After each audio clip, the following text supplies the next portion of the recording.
আসসালামু আলাইকুম এভরিওয়ান, কেমন আছেন সবাই? আশা করি সকলেই ভালো আছেন। আমি এতদিন ভালো ছিলাম না, কিন্তু এখন ভালো আছি কারণ আমার পেজটা ছিল না। তো কালকে হুট করে আমি আমার পেজ ফিরে পাই, এজন্য আমি খুবই খুশি। তো আজকে আমরা যাচ্ছি খুলনায়। আমার বাইকের স্টিকার করানো হয়েছিল, আপনারা তো ব্লগ দেখছেন। তো স্টিকারটা একটু কাটাতে হবে আর রাব্বির বাইকের টাইমিং চেঞ্জ করতে হবে। তো আমরা এখন ডিরেক্ট বিজয় ভাইয়ের মানে সরি মাসুদ ভাইয়ের ওখানে যাব। ওখান থেকে মাসুদ ভাইয়ের কাজ শেষ করে যাব বিজয় ভাইয়ের ওখানে। তো আমরা ব্লগে সব কিছু দেখানোর চেষ্টা করবো। আর আমার সাথে আছে দুইটা ব্যক্তি, তাদেরকে একটু দেখাই। এখানে আছে তামিম, আর এই যে অসুস্থ ব্যক্তি, তার নিয়ে 2 দিন খুবই দৌড়দৌড়ি করা লাগিয়েছে হসপিটালে।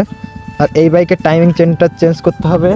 আর এই বাইকের এই যে স্টিকার, এই স্টিকারটা কাটাইতে হবে। তো আমরা এখন ডিরেক্ট চলে যাব খুলনায়। খুলনায় যাওয়ার পরে সব কিছু আপনাদের দেখানোর চেষ্টা করবো। তো আপনারা ব্লগটা এনজয় করতে থাকুন।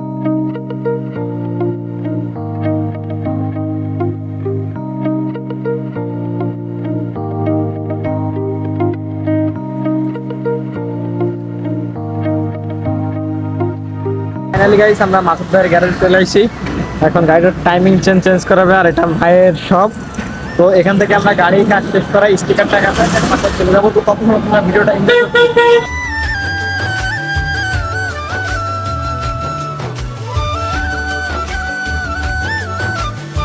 দেখতে দেখতে আমরা রাব্বির গাড়ির কাজ শেষ করে বিজয় ভাইয়ের সাথে চলে এসেছি। আমার গাড়িটার এখন এই যে স্টিকার, এখানে একটু অল্প অল্প কিছু কাজ আছে। দেন এই কাজগুলো শেষ করে আমরা ডিরেক্ট বাসায় চলে যাবো। তো এই ভিডিওটা এই পর্যন্তই।